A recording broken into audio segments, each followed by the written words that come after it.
Hey guys, and welcome back to the Ring 57 YouTube channel. Today we are back on the maxxecu busa maxxecu install. So, let me get you updated with where we're at. We're working towards a first start. I've done a little bit of work off camera, get you a quick touch of what that was, and we'll go forward from there.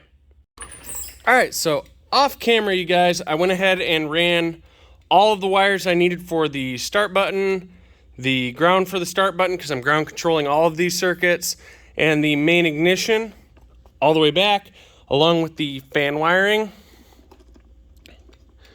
the brake switch wiring, and the two heavier gauge headlight wires. These are all going to run on relays in the back. I've also gone ahead and put in a fuel pump output. This is where spaghetti gets a little clustered. We got all our grounds hooked up.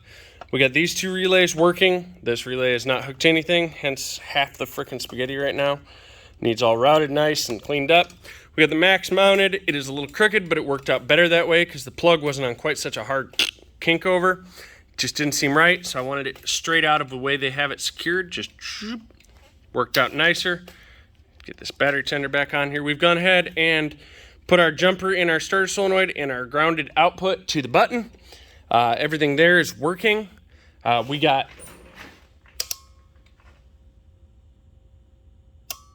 fuel pump cycle. Fuel pump's not hooked up right now, and we have main power cycle, so the max is alive.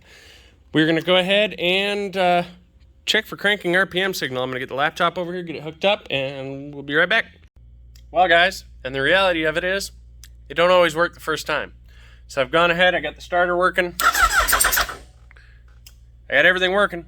I'm just not getting RPM signal. So, I've gone ahead and run a tooth log. This is a 24 minus 2. So it's 22 teeth per revolution. I get 44 across there. So that's correct. And these are my cam sinks. So, I don't know what's going on.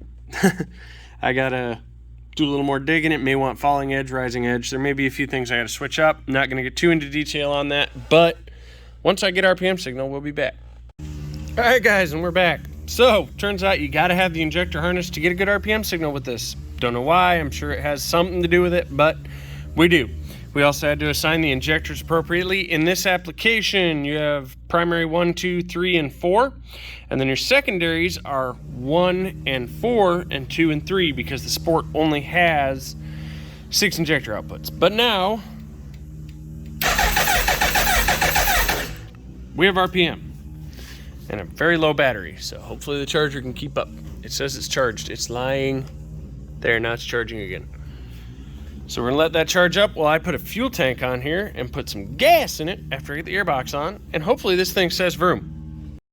Well, guys, we're kind of jumping around here because there's noise in the background, so on and so forth, but I've gone ahead and I've thrown the proper connector on the fuel pump and put the injectors in. We got a fuel pump. It times out. Everything's good there. The injectors are firing, the coils are firing, and we're shooting fireballs out the exhaust. So we got a timing issue. It's either a crank trigger angle or something on that nature, or something's out of order, maybe 180 out. I'm not 100% sure on that. We're gonna check it and see what happens.